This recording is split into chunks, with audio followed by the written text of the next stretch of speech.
जय श्री राम। तो बच्चों, आज हम लोग 12वीं फिजिक्स अध्याय 4 गतिमान आवेश एवं चुंबकत्व का लेक्चर नंबर 2 लेकर आए हैं, जिसमें हम लोग दो महत्वपूर्ण डेरिवेशन करने वाले हैं।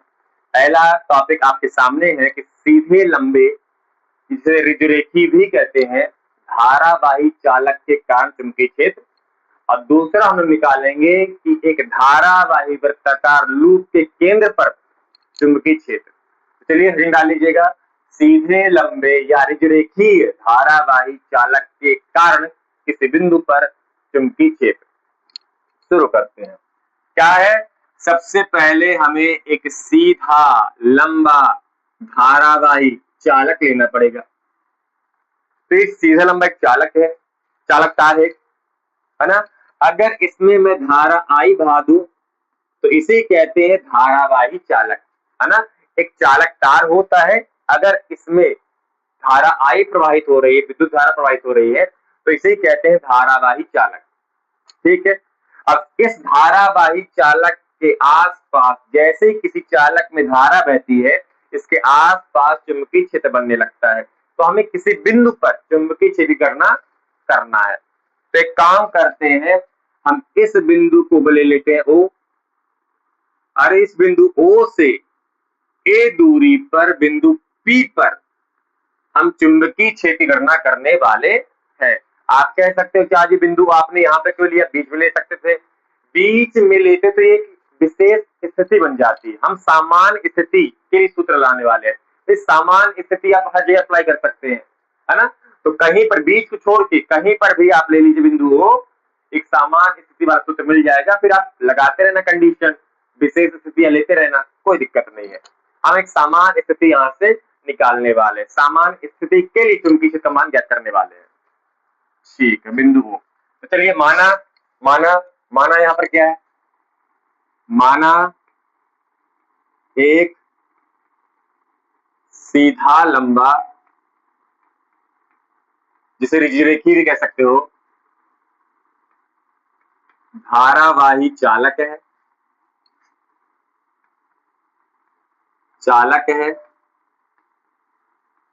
जिसके बिंदु O से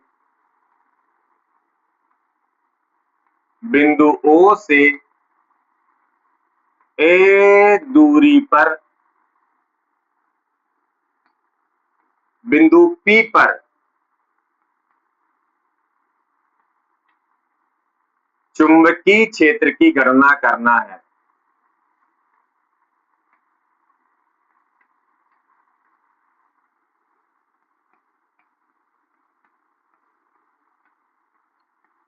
है ना, यही लिखा ना कि एक सीधा लंबा धारावाही चालक है, जिसके बिंदु O से A दूरी पर बिंदु P पर चुंबकीय क्षेत्र की गणना करना है। समझ में आ रहा है? इस बार हम लोग क्या करेंगे, इस पूरे धारावाही चालक के कारण बिंदु P पर कुल चुंबकीय क्षेत्र हम निकालने वाले हैं। अगर मुझे किसी बिंदु पर चुंबकीय क्षेत्र निकालना, तो मैं कैसे निकाल सकता हूं? अभी की डेट में केवल बायो सेवर्ट का नियम लगा सकता हूं। लेक्चर 1 पढ़ के आए ना, ऐसा मैं सोच रहा हूं कि अब लेक्चर 1 पढ़ के आए, तभी काम बनेगा, है ना। अगर मुझे किसी बिंदु पर चुंबकीय क्षेत्र का परिमाण ज्ञात करना है, मान ज्ञात करना, गणना करनी है, तो हम बायो सेवर्ट के नियम से ही कर सकते हैं। लेकिन एक दिक्कत है, बायो सेवर्ट का नियम किसके लिए? पूरे चालक के कारण चुंबकीय क्षेत्र ज्ञात करने के लिए नहीं है। किसके लिए? केवल एक अल्पांश, यानी एक धारावाही अवयव, यानी पूरे चालक का एक छोटा सा हिस्सा, अल्पांश, छोटी सी लंबाई के कारण r दूरी पर किसी बिंदु पर चुंबकीय क्षेत्र ज्ञात करने के लिए है बायो सेवर्ट का नियम, है ना।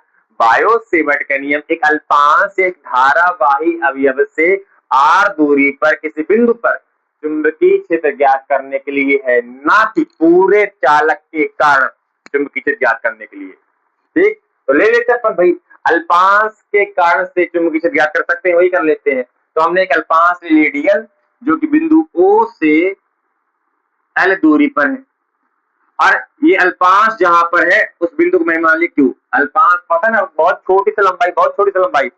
मान लो ये वाला जो है, ये है और ये है डीएल।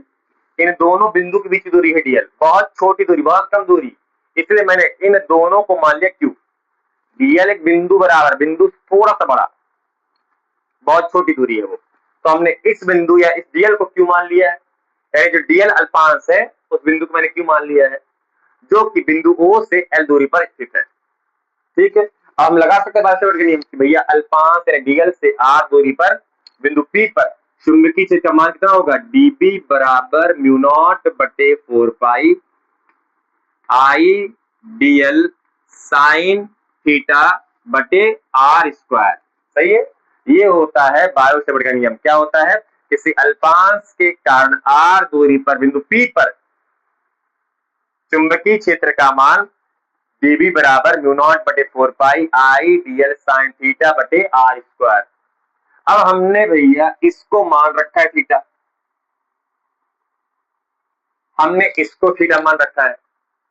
अब बायोट-सेवर्ट के नियम में यहाँ पे जो थीटा आता है, बायोट-सेवर्ट के नियम में यहाँ पर जो थीटा आता है वो थीटा कौन होता है, कौन होता है, यहाँ पर जो थीटा आता है वो धारावाही अवयव यानी डीएल सदिश और दूरी यानी आर सदिश के बीच का कोण होता है।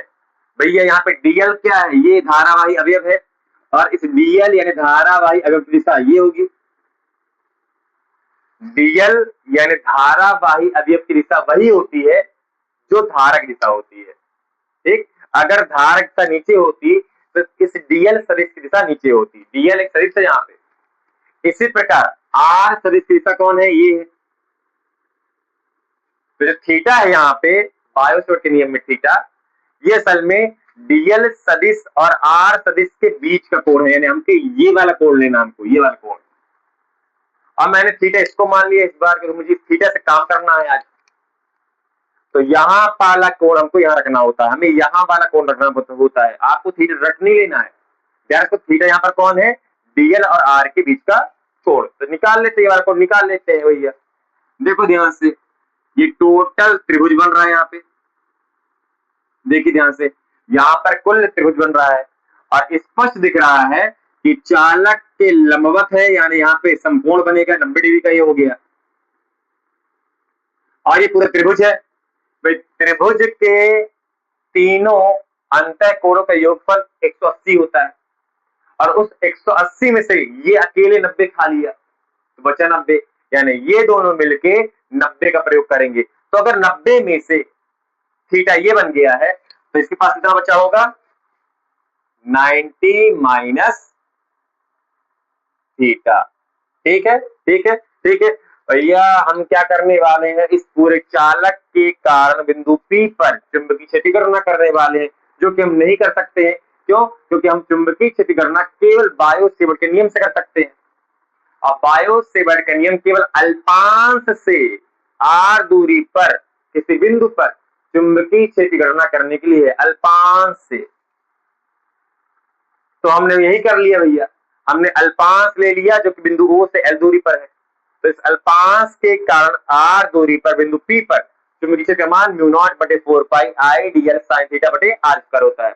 और यहाँ पर जो थीटा होता है, बायोट-सेवर्ट के नियम में जो कोण बनता है, यह कोण वेक्टर dl यानी सदिश dl और सदिश R के बीच का कोण होता है।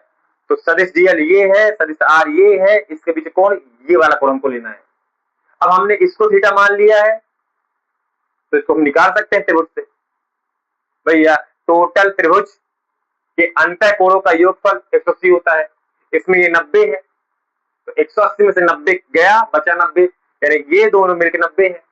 इसमें से ये थीटा हो गया तो ये कहलाएगा 90 माइनस थीटा। ये है, मतलब यहाँ पे थीटा की जगह आ जाएगा 90 माइनस थीटा। बराबर बरोबर बरोबर। अब एक चीज हमें एक और पता है, अगर इसमें इस साइन 90 माइनस थीटा होता है भैया कॉस थीटा।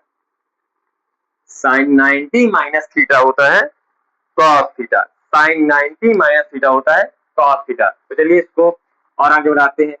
dB बराबर म्यू नॉट बटे 4 पाई आई dl साइन 90 माइनस थीटा यानी कॉस थीटा बटे आर स्क्वायर। इस प्रकार मैंने छोटे से धारावाही अवयव या अल्पांश के कारण आर दूरी पर बिंदु पी पर चुंबकीय क्षेत्र मैंने निकाल लिया। मैंने चुंबकीय क्षेत्र निकाल लिया अल्पांश के कारण।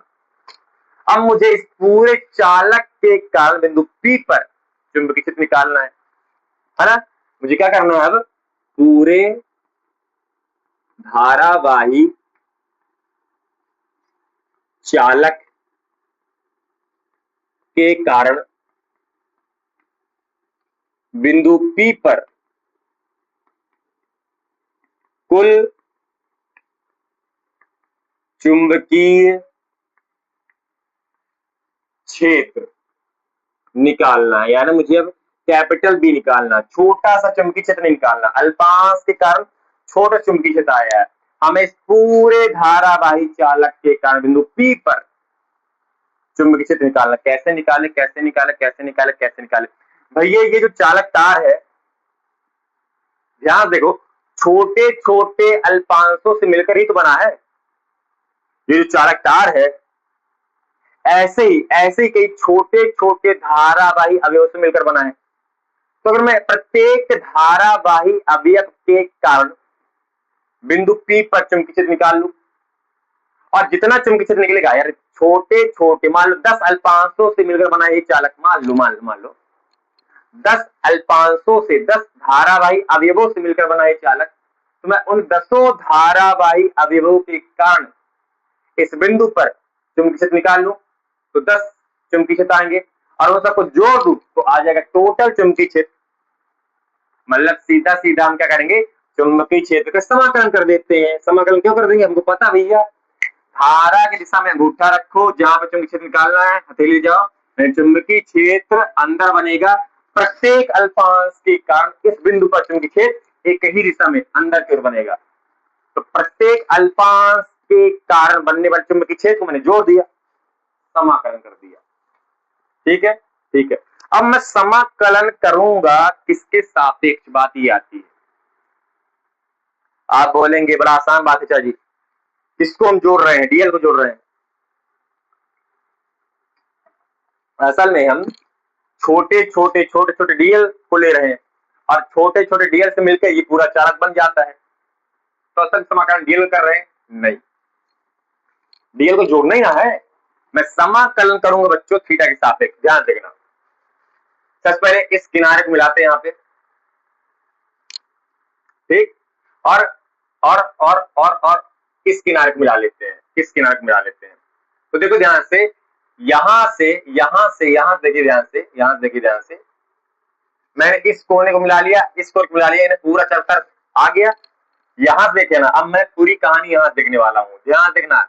मैं समाकलन करूंगा थीटा के सापेक्ष, थीटा के द्वारा मैं सभी छोटे छोटे डीएल को ले लूंगा। छोटे छोटे डीएल के कारण ये चालक तार है, ये चालक है, छोटे छोटे डीएल से मिलकर बना है। यानी इस छोटे छोटे डीएल के कारण इस बिंदु पर चुंबकीय क्षेत्र निकाल, सबको जोड़ दो, निकल जाएगा कुल चुंबकीय क्षेत्र, ठीक ना। तो मेरे को सभी छोटे छोटे डीएल नहीं चाहिए, तो एक और तरीका मेरे पास लेने का। देखिए ध्यान से, ये मेरा आधार, ध्यान दीजिएगा, ये आधार है, ये आधार है, ये आधार है। इस आधार से ऊपर की ओर को मैंने कह दिया φ1, ये वाला है ना, ये आधार है हमारा ए। इस आधार से ऊपर वाले कोण को मैंने कह दिया φ1, और इसी आधार से बच्चों नीचे वाले कोण को मैंने कह दिया φ2। इस पूरे को मैंने कह दिया φ2, ये पूरा है φ2, ये पूरा φ2। ठीक है, ठीक है, ठीक है। मैंने कहा ये आधार है, इस आधार से ऊपर वाला पूरा कोण है φ1, और इस आधार से नीचे वाला पूरा कोण है φ2। अब इससे क्या फायदा होगा चाची, देखिए ध्यान से, जैसे जैसे मैं φ1 का मान, देखिए ध्यान से, जैसे जैसे मैं φ1 का मान बढ़ाता जाऊंगा, वैसे वैसे छोटे छोटे छोटे छोटे छोटे छोटे डीएल का मान, डीएल कवर होते जाएंगे। मैं समाकलन करने वाला हूं थीटा के सापेक्ष, यानी थीटा के द्वारा मैं इस पूरे छोटे छोटे छोटे छोटे छोटे छोटे छोटे छोटे छोटे छोटे छोटे छोटे छोटे डीएल को लेकर पूरे धारवाही चालक को ले लूंगा। ठीक है, कैसे कैसे कैसे, इस आधार से जैसे जैसे मैं थीटा का मान बढ़ाऊंगा, यानी फाई 1 का मान, आधार से ऊपर की ओर का कोण है फाई 1, आधार से नीचे का कोण है फाई 2। जैसे जैसे मैं आधार से ऊपर की ओर फाई 1 का मान बढ़ाऊंगा, देखिए फाई 1 का मान 1 डिग्री, ये डीएल आ गया, 2 डिग्री ये डीएल आ गया, 3 डिग्री ये डीएल आ गया, 4 डिग्री ये डीएल आ गया। यानी जैसे जैसे फाई 1 का मान बढ़ेगा, जैसे जैसे फाई 1 का मान बढ़ेगा, ऊपर वाले पूरे डीएल कवर हो जाएंगे। इसी प्रकार नीचे कौन है, फाई 2 है। इस आधार से मैं फाई 2 का मान बढ़ाते जाऊंगा। जैसे अभी का है फाई 2 का मान 0, तो यहाँ पे आ गया। फाई 2 का मान 1 डिग्री, नीचे आ गया डीएल। फाई 2 का मान 2 डिग्री, नीचे आ गया डीएल। यानी जैसे जैसे मैं फाई 2 का मान बढ़ाता जाऊंगा, फाई 2 का मान बढ़ाता जाऊंगा, फाई 2 का मान बढ़ाता जाऊंगा, ये नीचे वाले पूरे डीएल कवर होते जाएंगे। यानी इस बार मैं समाकलन करूंगा चुंबकीय क्षेत्र का थीटा के सापेक्ष। थीटा के सापेक्ष, थीटा यानी आधार से ऊपर का ओर थीटा फाई 1, आधार से नीचे का ओर थीटा फाई 2। यानी मैं कोण के सापेक्ष समाकलन करने वाला हूं, कोण के सापेक्ष समाकलन करने वाला हूं। कहां से, फाई 2 से फाई 1 की ओर। अब समस्या ये है कि मैंने फाई 2 को माइनस ले लिया, फाई 1 को प्लस ले लिया है। कैसे, हम क्या करने वाले हैं, हम भैया इस छोटे छोटे डीएल को लेने वाले हैं। कैसे ले सकते हैं, मैंने कहा थीटा के जरिए। तो भैया आपको एक दिशा लेनी पड़ेगी ना, मैं इस दिशा में चला, देखो ध्यान से, ऐसे ऐसे मैं यहां चला, जैसे मैं यहां चलूंगा, ये डीएल आया, फाई 2 का मान कम किया, डीएल ऊपर आ जाता है। फाई 2 का मान कम, डीएल ऊपर आ गया। फाई 2 का मान और कम, डीएल ऊपर आ गया। फाई 2 का मान और कम, डीएल यहाँ आ गया। फाई 2 का मान और कम, ये डीएल आ गया। फाई 2 का मान और कम, ये डीएल आ गया। फाई 2 का मान और कम, ये डीएल आ गया। फाई 2 का मान 0, ये डीएल आ गया। अब ऊपर की ओर जाएंगे तो फाई 1 का मान बढ़ेगा, ये डीएल। फाई 1 का मान बढ़ा, ये डीएल। फाई 1 बढ़ा, ये डीएल। फाई 1 ये बढ़ा, ये डीएल।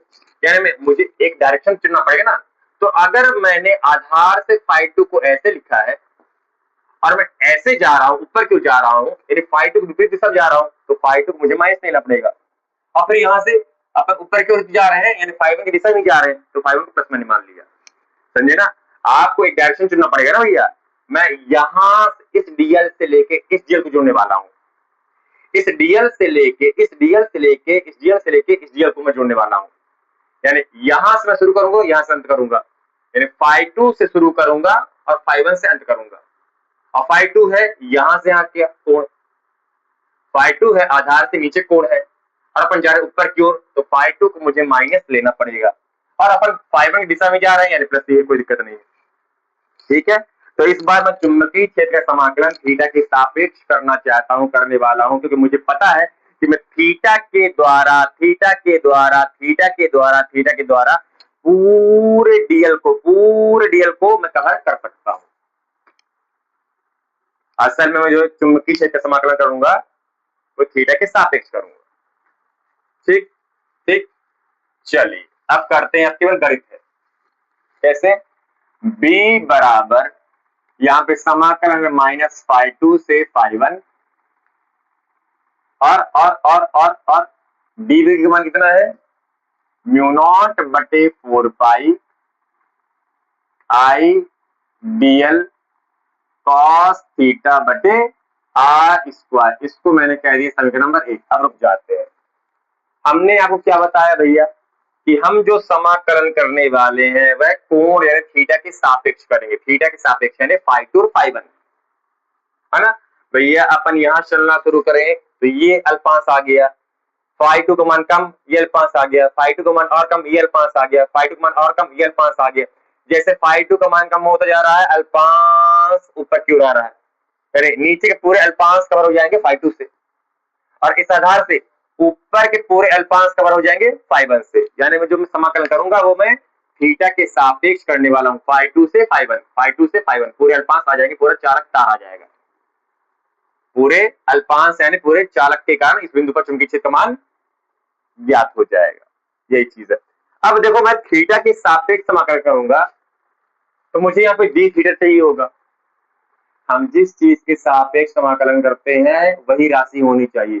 अगर मैं थीटा के सापेक्ष समाकलन करना चाहता हूं तो यहाँ पे डीएल नहीं डी थीटा होना चाहिए, यानी मुझे पहला काम है डीएल हटाना है। दूसरी चीज, हमारा मेन मोटिव क्या था, बिंदु ओ से ए दूरी पर बिंदु पी पर चुंबकीय क्षेत्र का मान ज्ञात करना है। ये लिखा ना आपने, बिंदु ओ से ए दूरी पर बिंदु पी पर चुंबकीय क्षेत्र का मान ज्ञात करना है। यानी मुझे यहाँ पे ए कहीं दिख रहा है आपको, नहीं है, यानी मुझे ए लाना है और आर हटाना है। आर मुझे नहीं चाहिए, हमारा मेन चालक तार ये है, बिंदु ओ से ए दूरी पर बिंदु पी पर मुझे चुंबकीय क्षेत्र ज्ञात करना है। यानी मुझे दूरी अब ए के पदों में चाहिए, आर नहीं चाहिए। तो ये दो चीज हटाओ, डीएल हटाओ, डी थीटा लाओ, आर हटाओ, ए लाओ, फिर पूरा मान रख दो, कैलकुलेशन कर दो, आंसर आ जाएगा। तो चलिए शुरू करते हैं डीएल और आर हटाने का काम। कैसे हटा, चित्र में देखिएगा, ट्राइंगल ओ पी क्यू देखा सब कुछ चित्र में, ट्राइंगल ओ पी क्यू, ये है आपका ट्राइंगल ओ पी क्यू, ये ट्राइंगल है ओ पी क्यू। क्या काम ने, ये आपका ट्राइंगल है ओ पी क्यू, सही है। इसमें ये वाला एंगल है 90 डिग्री, ये एंगल है थीटा, और ये वाला एंगल है 90 माइनस थीटा। और देखिए ध्यान से, ओ से क्यू की दूरी, जहां पे आपने अल्फांस ले रखा है एल है, ओ से पी की दूरी ए है। असल में हमें ओ से पी तक किया, ओ से ए दूरी पर बिंदु पी है, यहीं पर चुंबकीय क्षेत्र ज्ञात करना है, और क्यू से पी की दूरी आर है। देख लीजिए ध्यान से, ओ से पी एल, ओ सॉरी ओ से क्यू एल, ओ से क्यू एल, ओ से पी ए, और क्यू से पी आर, ये। तो इस त्रिभुज में आप देखिए ध्यान से, कॉस थीटा, कॉस थीटा क्या होता है, आधार बटे कर्ण। ये थीटा हम ले रहे हैं, हम ये थीटा है ना, यहाँ पे कॉस थीटा, ये और थीटा है। थीटा के सामने वाला लंब कहलाता है, साथ वाला आधार कहलाता है। थीटा के सामने वाला लंब, साथ वाला आधार, और परिभुजा कर्ण कहलाती है। तो कॉस थीटा होता है आधार बटे कर्ण। आधार कौन है, साथ वाला, यानी ओपी आधार, और कर्ण है पी क्यू, बराबर। चलिए मान भरते हैं, कॉस थीटा बराबर, ओपी की वैल्यू कितनी है, ओपी ओपी ओपी ए है, P Q P Q P Q R है। मुझे आर हटाना है, ए लाना है, तो एक काम करो, आर यहां ला दो, आर बराबर ए बटे कॉस थीटा हो जाएगा। आर यहां, कॉस थीटा यहां, आर यहां, कॉस थीटा यहां, आर ऊपर, कॉस थीटा नीचे पहुंच गया, है ना। इसी चीज को मैं ऐसे लिख सकता हूं भैया, ऊपर ए है, असल में क्या है, एक बटे कॉस थीटा, एक बटे कॉस थीटा होता है बच्चों सेक थीटा, पता है ना, कॉस थीटा का व्युत्क्रम होता है सेक थीटा। ये हमको मिल गया आर का मान, ये हमको मिल गया आर का मान। इस प्रकार मैं आर हटाऊंगा और ए ला दूंगा, मुझे मिल गया आर का मान, आर हटाऊंगा ए ला दूंगा। कैसे मुझे मिला आर का मान, ट्राइंगल ओ पी क्यू में मैंने कॉस थीटा अप्लाई कर दिया। कॉस थीटा यानी आधार बटे कर्ण, आधार ए, कर्ण है आर, आर हटाया, कॉस थीटा आ गया, तो ए बटे कॉस थीटा यानी ए, एक बटे कॉस थीटा यानी सेक थीटा, आर हटेगा ए आ जाएगा। डीएल हटाना आप मुझे, इसके लिए अपन tan थीटा अप्लाई करते हैं, tan थीटा, इसी ट्रायंगल में tan थीटा, tan थीटा होता है लंब बटे आधार। तो भैया थीटा के सामने वाला लंब, साथ वाला आधार होता है। लंब यानी ओ क्यू, है ना, लंब ये है, आधार यानी ओ पी, सही है। फिर आगे tan थीटा बराबर ओ क्यू कितना है, O Q O Q O Q L है, और ओपी ओपी ओपी ए है। मैं लिख सकता हूं इसको एल बराबर ए tan थीटा, एल बराबर ए tan थीटा, एल बराबर ए tan थीटा। एक काम करते हैं, हमें डीएल चाहिए, थीटा के सापेक्ष समाकलन कर दें दोनों पक्षों का, थीटा के सापेक्ष सॉरी अवकलन, थीटा के सापेक्ष अवकलन, थीटा के सापेक्ष अवकलन करते हैं। थीटा के सापेक्ष अवकलन करते हैं। तो कैसे करेंगे, डी बटे डी थीटा, ये मैंने थीटा के सापेक्ष अवकलन कर दिया किसका, एल का, और यहां भी हो जाएगा डी अपान डी थीटा, थीटा के सापेक्ष अवकलन किसका, पूरा इसका ए इंटू टेन थीटा का। तो यहां पे क्या आएगा, डीएल बटे डी थीटा, क्या दिख रहा है आपको, डीएल बटे डी थीटा आएगा, डीएल बटे डी थीटा, डीएल बटे डी थीटा आएगा, डीएल बटे डी थीटा आएगा। ऊपर करते हैं, क्या आ गया यहाँ पे, डीएल बटे डी थीटा आ गया, है ना, डीएल बटे डी थीटा बराबर यहाँ पे भैया तुम थीटा के सापेक्ष अवकलन कर रहे हो तो थीटा वाली राशि का ही अवकलन होगा, ए कांस्टेंट कहलाएगा, ए बाहर निकल गया, यानी tan थीटा का अवकलन होता है sec square theta, sec square theta. और अगर मैं डी थीटा नीचे जो है उधर ले जाऊं तो ऊपर पहुंच जाएगा, यहां आ गया डी थीटा, ये आ गया डीएल का मान, ये आ गया डीएल का मान, यह समीकरण नंबर 3। मुझे क्या करना था, मैंने भैया यहाँ पर थीटा के सापेक्ष समाकलन किया, यानी पूरी राशि जहां तक संभव हो थीटा के पदों में लाना है। तो डीएल हटाओ डी थीटा लाओ, क्योंकि थीटा के सापेक्ष समाकलन करना है तो डी थीटा होना चाहिए। तो डीएल हटाने के लिए मैंने इस ट्रायंगल में tan थीटा अप्लाई कर दिया, tan थीटा से आगे एल बराबर ए tan थीटा, है ना।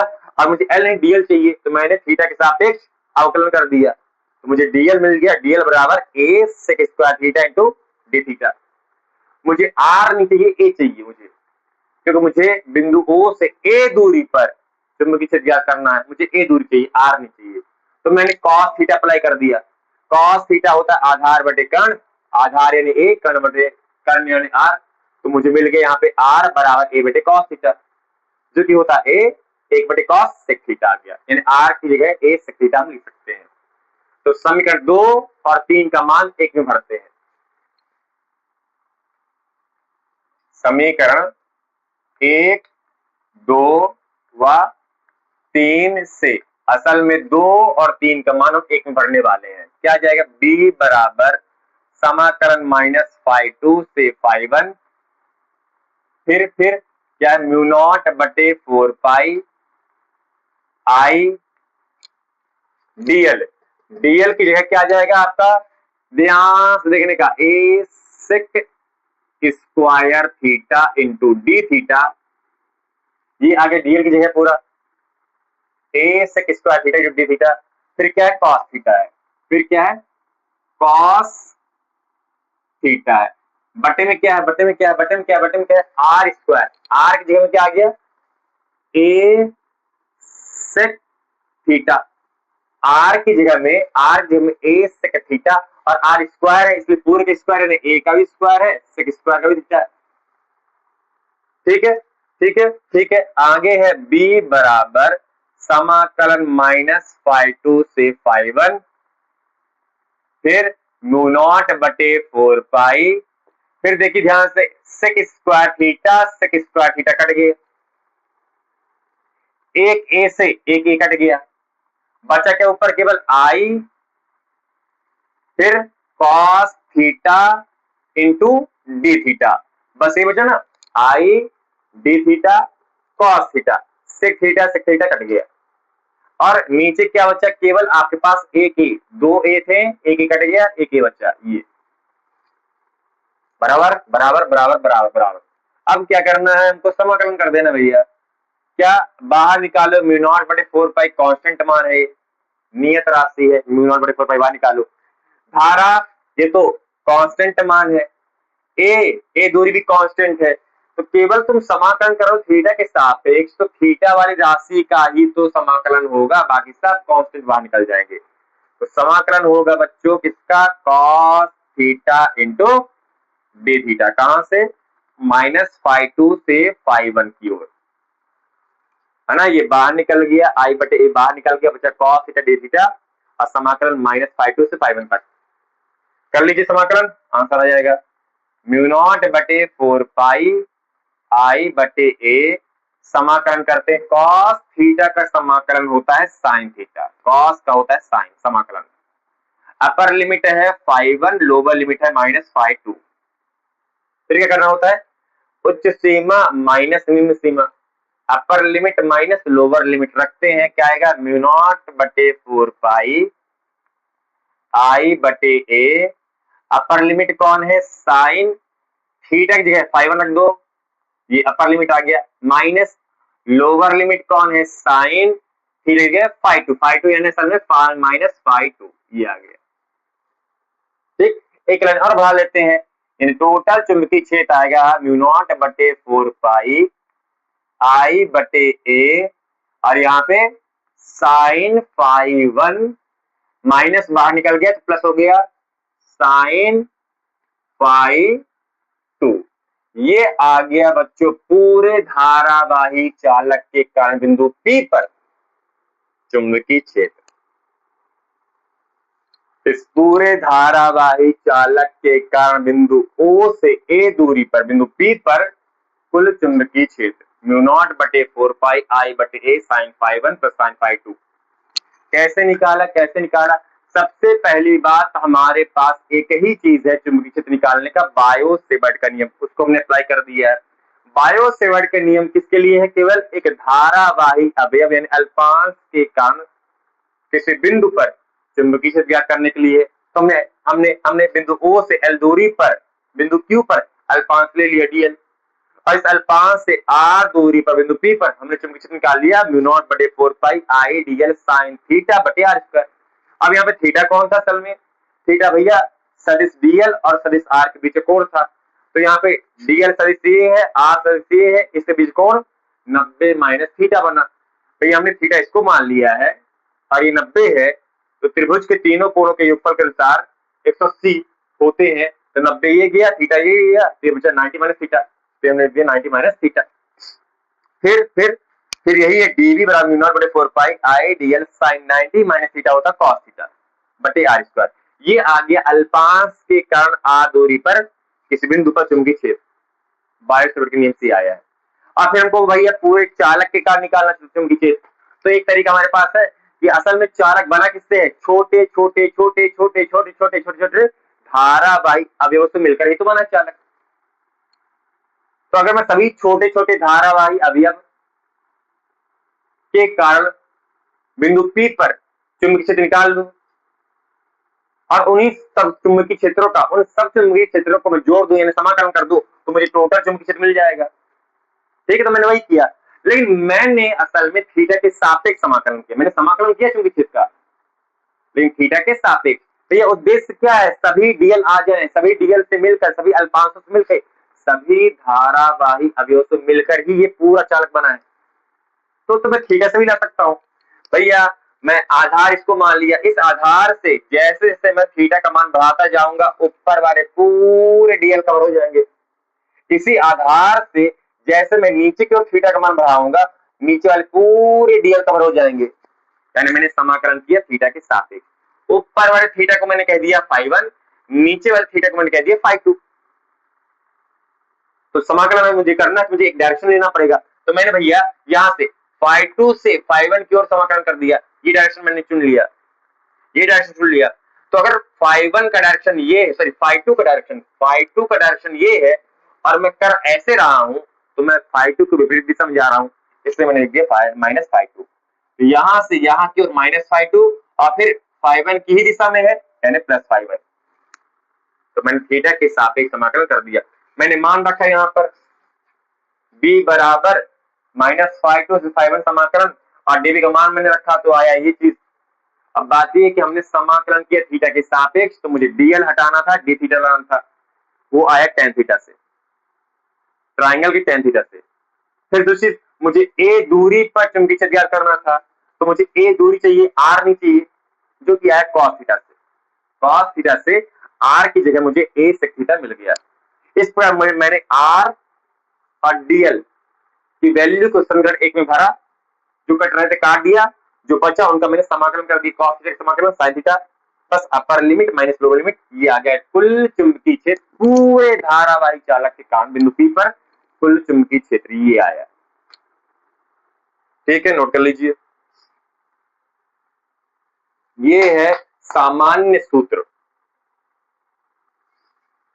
नोट कर लीजिए। अगर आपको धारा दिशा निकालनी है तो धारा की दिशा में अंगूठा रखो, जहां पर चुंबकीय क्षेत्र निकालना है हथेली ले जाओ अंदर की ओर, अंदर की ओर, अंदर की ओर। बस इस प्रकार से हमने एक लंबे सीधे या रेखी भी कह सकते हैं धारावाही चालक के कारण किसी बिंदु पर, पूरे चालक के कारण किसी बिंदु पर चुंबकीय क्षेत्र का मान ज्ञात कर लिया है, जो कि होता है μ0/4πi/a into sine φ1 plus sign φ2। अब इसमें एक दो कंडीशन आप ले सकते हैं, विशेष स्थितियां ले सकते हैं आप अपनी मर्जी से, कि मान लो विशेष स्थितियां दो लेते हैं अपन। हमारे पास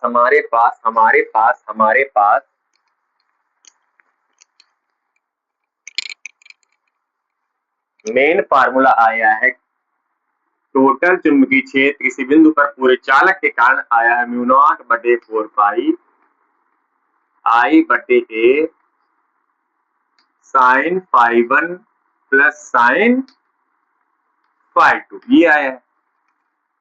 चलिए कुछ स्थितियां लेते हैं।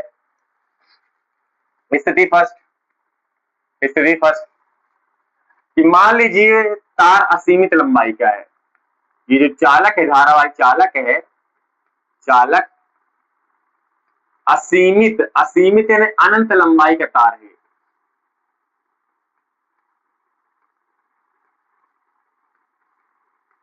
ठीक, ये जो धारावाही चालक है असल में असीमित लंबाई का हमने मान लिया। यदि चालक असीमित लंबाई का है, ठीक, तथा बिंदु P, ये जो बिंदु P है बच्चों, बिंदु P चालक के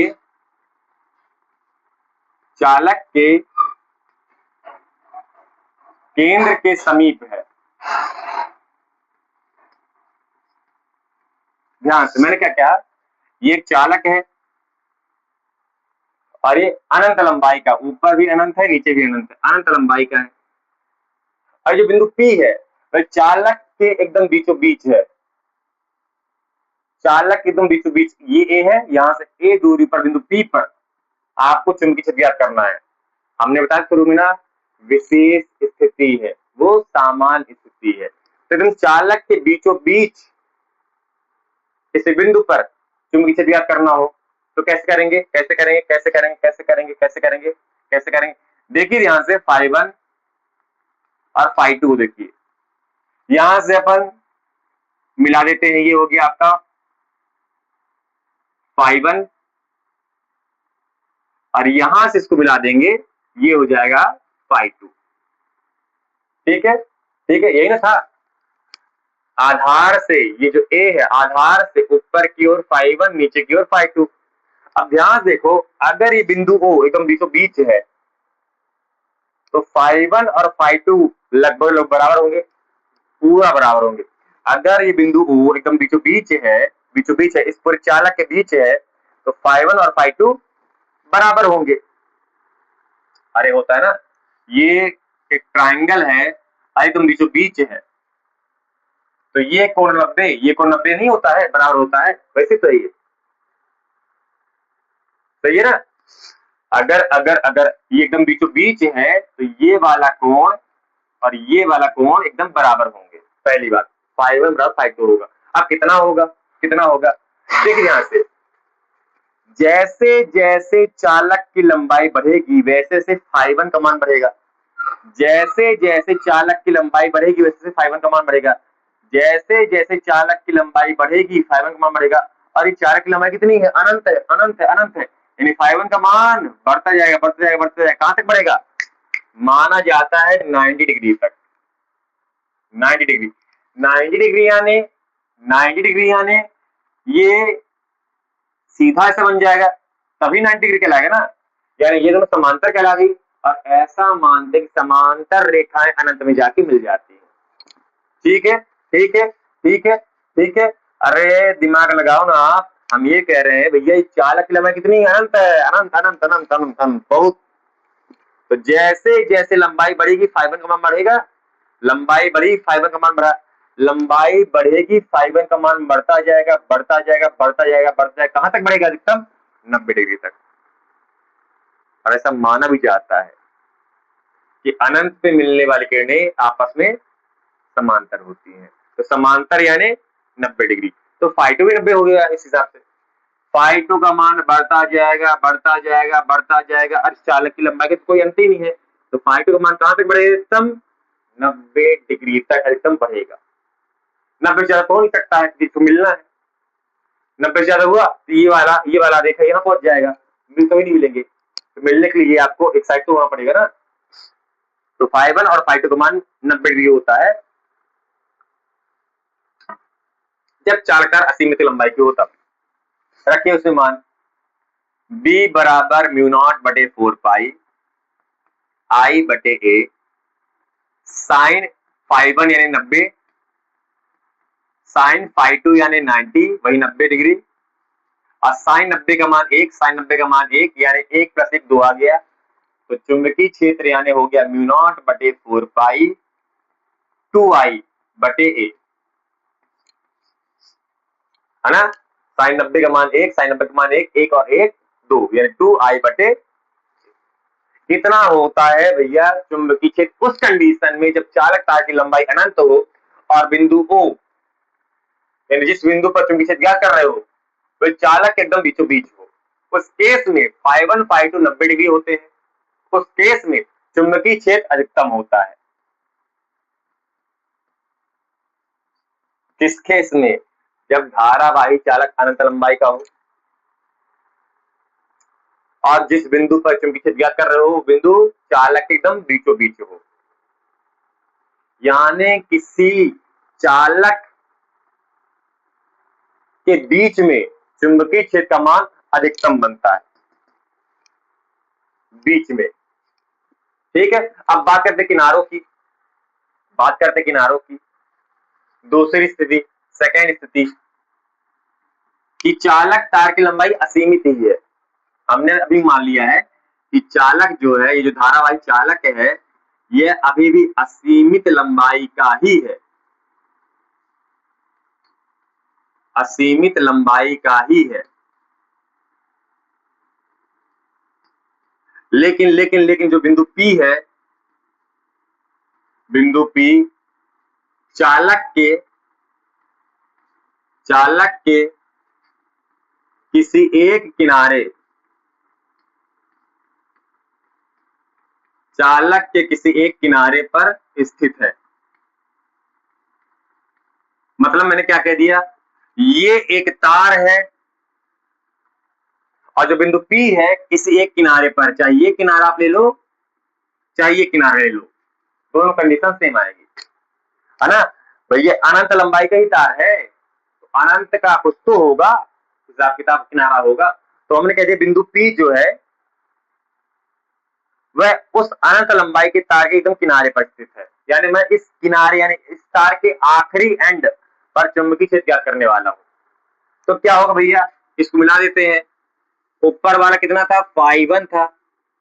फाइव का मान सुन, फाइव खत्म हो गया भाई, किनारे ही तो था फाइव का मान सुन हो गया, यानी फाइव का मान यहाँ पे मैं लिख सकता हूँ 90 डिग्री। सही ना? सही है, एकदम सही है। फाइव का मान सुन, फाइव कहानी खत्म। अरे फाइव का मान जैसे जैसे लंबाई बढ़ेगी फाइव का मान बढ़ता जाएगा बढ़ता जाएगा बढ़ता जाएगा, कहां से बढ़ेगा? अधिकतम 90 डिग्री तक।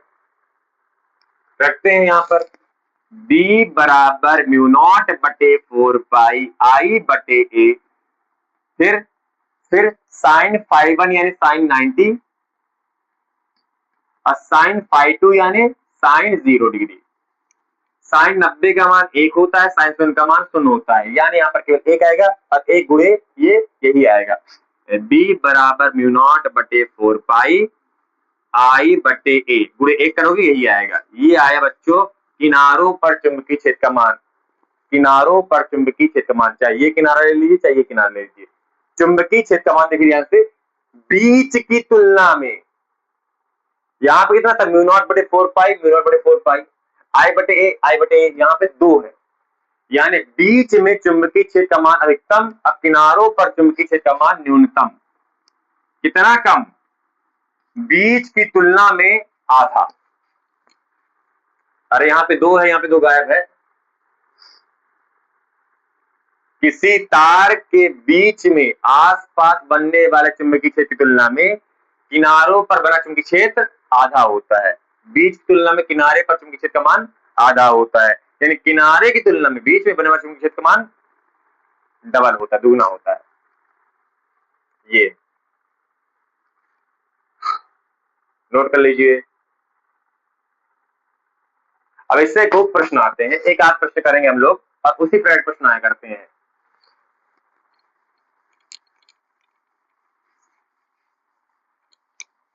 एक प्रश्न करते हैं और उसी एक प्रश्न से आप समझ सकते हैं कैसे प्रश्न किया जाता है, और उसी प्रकार प्रश्न आया करते हैं, संख्या बदल देकर बसोगे।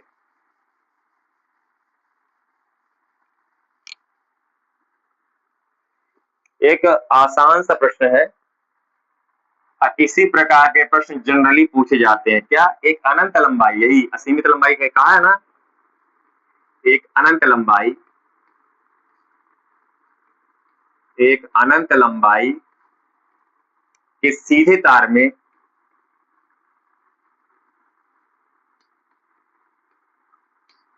एक अनंत लंबाई के सीधे तार में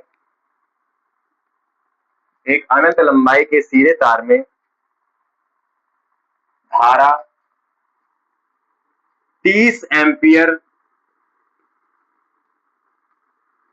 प्रवाहित हो रही है।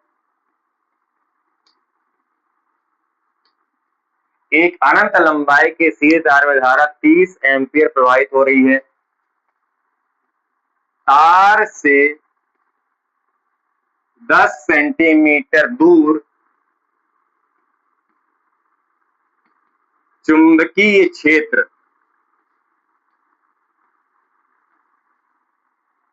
की तीव्रता क्या होगी?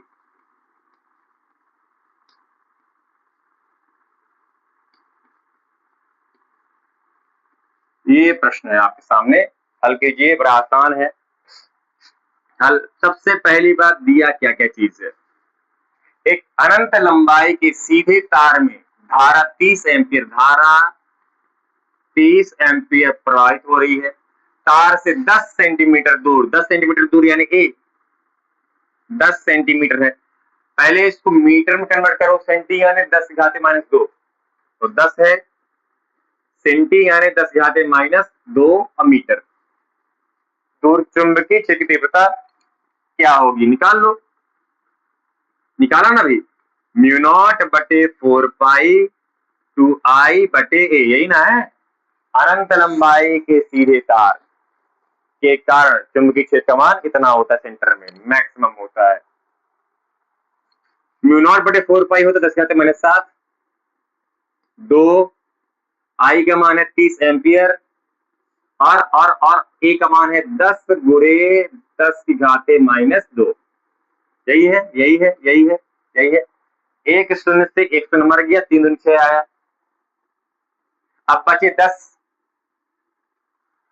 10, 10, 10, 10⁻⁻7, 10⁻⁻2, तो -2, और यहां से -2 कट गया, बचा -5 टेस्ला। ये है चुंबकीय क्षेत्र, सही है भैया। -2 यहां कट गया, -2 यहां कट गया, बचा -5, -5 टेस्ला। तो इतना चुंबकीय क्षेत्र बनेगा। इस तरह से करना है। यहाँ पे खाली संख्याएं बदल देगा, बाकी पैटर्न यही है। प्रश्न का बहुत आसान प्रश्न पूछा जाता है एमपी बोर्ड में, ठीक है। अब एक दूसरा महत्वपूर्ण आज का टॉपिक है धारावाही वृत्ताकार लूप के केंद्र में चुंबकीय क्षेत्र। हेडिंग डालिएगा, धारावाही वृत्ताकार लूप के केंद्र में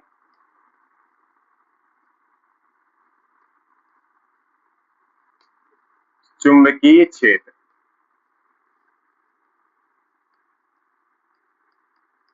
ठीक। तो अभी जो हमने टॉपिक पढ़ा समझ में आया आपको कि भैया ये जो तार है इसके बीच में चुंबकीय क्षेत्र का मान अधिकतम होता है, मैक्सिमम होता है, और जैसे जैसे बीच से दूरी बढ़ेगी चुंबकीय क्षेत्र का मान कम होता जाता है, और किनारों पर चुंबकीय क्षेत्र का मान बीच की तुलना में आधा हो जाता है, कम हो जाता है, आधा हो जाता है। अब पढ़ेंगे धारावाही वृत्ताकार लूप के केंद्र में कितना चुंबकीय क्षेत्र बनता है।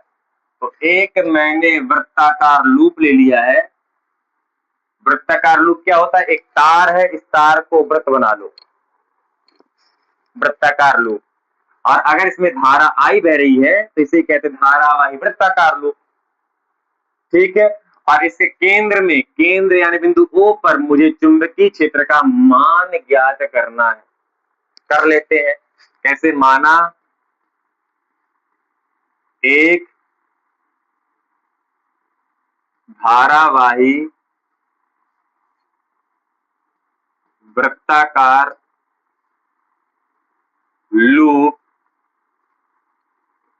के केंद्र O पर चुंबकीय क्षेत्र B की गणना करना है। कैसे करेंगे भैया? बायो सेवर्ट के नियम से। कैसे करेंगे?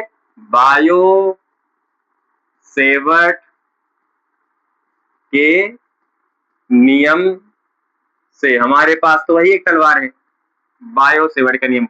लेकिन बायो सेवर्ट का नियम है एक छोटे से धारावाही अवयव के लिए। तो ले लेते हैं यहाँ पर एक छोटा सा धारावाही अवयव, ये है एक छोटा सा धारावाही अवयव डीएल। ठीक है, एक छोटे से धारावाही अवयव डीएल। और धारावाही अवयव डीएल की दिशा क्या होती है? धारावाही अवयव की दिशा वही होती है जो धारा की दिशा होती है। यानी अगर मैं इस बिंदु पर डीएल सदिश की बात करूं तो डीएल सदिश सी होगा। तो वृत्त के केस में किसी बिंदु पर अगर आपको दिशा प्राप्त करनी है तो उस बिंदु पर स्पर्शरेखा खींच दो। वृत्त के केस में अगर आपको किसी बिंदु पर दिशा ज्ञात करनी है, सदिश की दिशा ज्ञात करनी है, सदिश की दिशा ज्ञात करनी है, तो उस बिंदु पर स्पर्श रेखा खींच दो। ये स्पर्श रेखा उस बिंदु पर उस राशि की दिशा को व्यक्त करता है। ठीक है, तो ये हो गया डीएल सदिश। और बायो सेवर्ट के नियम किसके लिए है? अल्पांश यानी धारावाही अवयव डीएल से आर दूरी पर बिंदु ओ के लिए है। आर दूरी पर बिंदु ओ के लिए। अब हम ज्ञात कर सकते हैं क्या होता है, क्या होता है? बीबी बराबर म्यू नॉट बटे 4 पाई आई डीएल साइन थीटा बटे आर स्क्वायर होता है ना। डीएल आ गया, आर आ गया, और डीएल और आर, डीएल सदिश और आर सदिश के बीच कोण इस बार ये बन रहा है। हमें एक चीज और पता है, कि भैया स्पर्श रेखा और त्रिज्या के बीच का कोण 90 डिग्री होता है। ये स्पर्श रेखा कहां से आ गया? ये धारावाही अवयव डीएल की दिशा है। धारावाही अवयव की दिशा धारा दिशा में होती है, तो धारा ऐसे बह रहा है। और वृत्त में किसी बिंदु पर अगर आप सदिश की दिशा ज्ञात करना चाहते हैं, वृत्त पर किसी बिंदु पर सदिश राशि की दिशा ज्ञात करना चाहते हैं, तो उस बिंदु पर स्पर्श रेखा खींच दीजिए। ठीक है, तो ये है म्यू नॉट बटे 4 पाई आई डीएल साइन थीटा बटे आर स्क्वायर। थीटा क्या चीज है? डीएल और आर के बीच कोण। डीएल और आर के बीच कोण 90 है, तो यहाँ पे आपको लिखना पड़ेगा 90 डिग्री। आगे आगे आगे डीबी बराबर म्यू नॉट बटे 4 पाई आई डीएल बटे आर स्क्वायर। साइन 90 का मान बच्चों 1 होता है। एक तो 1 का गुणा करेंगे तो यही आएगा, 1 का गुणा करेंगे तो यही आएगा। ये आया एक अल्पांश के कारण बिंदु O पर चुंबकीय क्षेत्र। अब क्या करते हैं, क्या करते हैं? इस पूरे धारावाही वृत्ताकार लूप के कारण केंद्र पर चुंबकीय क्षेत्र क्या कर लेंगे? समाकलन कर देंगे चुप्पे चाप। क्या? पूरे धारावाही वृत्ताकार लूप के कारण बिंदु O या केंद्र O, है ना, बिंदु O या केंद्र O पर कुल चुंबकीय क्षेत्र क्या होगा भैया, क्या होगा, B बराबर समाकलन कर दो छोटे से चुंबकीय क्षेत्र का, तो कुल चुंबकीय क्षेत्र आ जाएगा। यहाँ पे आपको लिमिट लेने का जरूरत नहीं है, लिमिट लेने की जरूरत नहीं है। यहाँ पे लिमिट किसका लेंगे भाई, लिमिटेड है ये।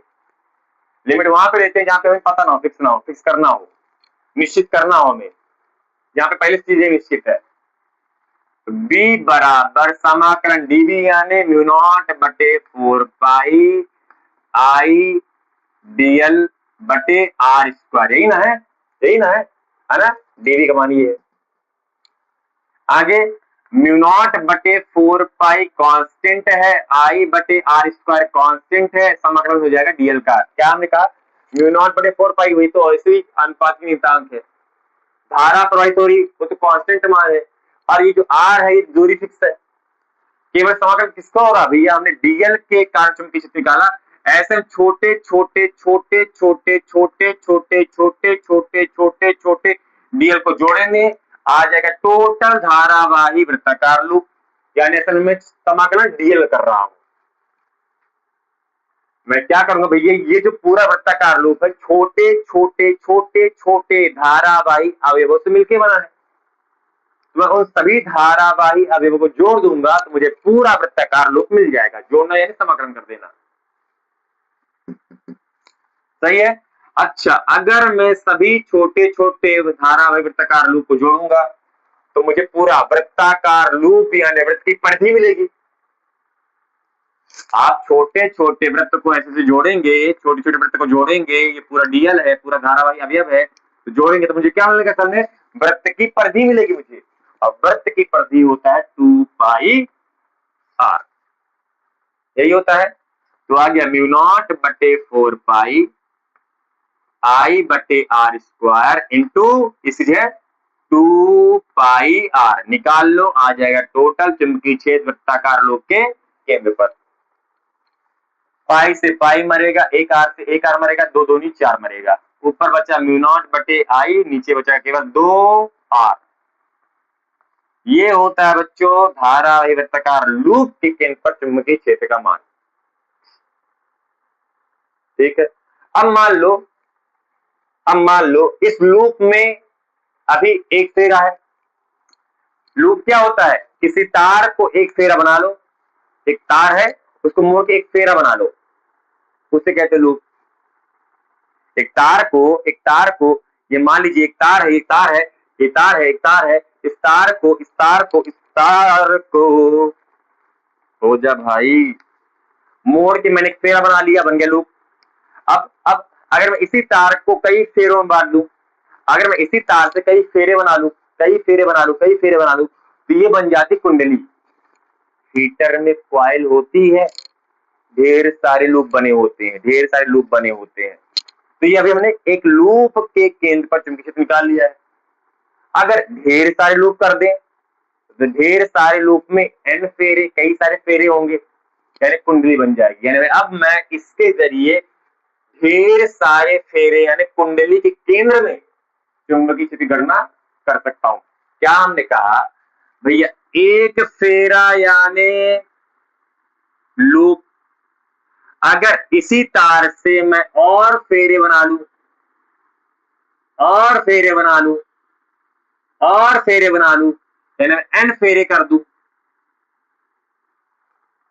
होता है ऐसे कॉइल ऐसे होता है ना, ये है ना, ऐसे कॉइल होता है ना, यानी इसमें n फेरे होंगे, तो इसे कुंडली कहा जाता है, कुंडली कॉइल। ठीक, अब यदि n फेरों वाली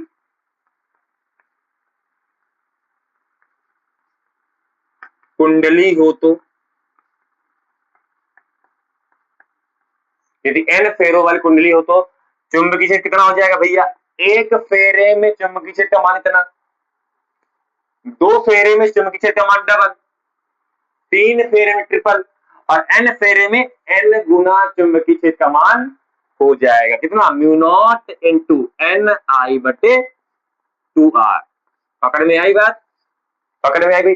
एक फेरे में म्यू नॉट आई बटे 2r, 2 फेरे में 2 म्यू नॉट आई बटे 2r, n फेरे में n म्यू नॉट आई बटे 2r, n गुना चुंबकीय क्षेत्र का मान बढ़ जाएगा उनके केंद्र में, उनके केंद्र में, यानी यहाँ पर ये केंद्र, ये केंद्र, ये केंद्र ना। ये हो गया एक फेरा, ये हो गया दूसरा फेरा, तीसरा फेरा, ढेर सारे फेरे हैं, इसे कहते हैं कुंडली, है ना। तो कुंडली में n फेरे होते हैं, n फेरे होने से चुंबकीय क्षेत्र का मान n गुना बढ़ जाएगा, जितने ज्यादा फेरे उतना ज्यादा चुंबकीय क्षेत्र केंद्र में बनेगा। ये धारावाहिक कुंडली के केंद्र में चुंबकीय क्षेत्र का मान। अगर लूप के लिए पूछेगा तो आपको यहां तक करना है, अगर धारावाहिक कुंडली पूछेगा तो आपको यहां तक करना है। तो आप कह सकते हो धारावृत्तकार कुंडली, है ना। यहाँ पे या डाल के लूप या कुंडली दोनों लिख सकते हो, धारावाही वृत्ताकार कुंडली या लूप के केंद्र पर चुंबकीय क्षेत्र। अगर लूप तक पूछेगा तो यहां तक करना है, कुंडली पूछेगा तो आपको n का मल्टीप्लाई और कर देना है, बस हो गया।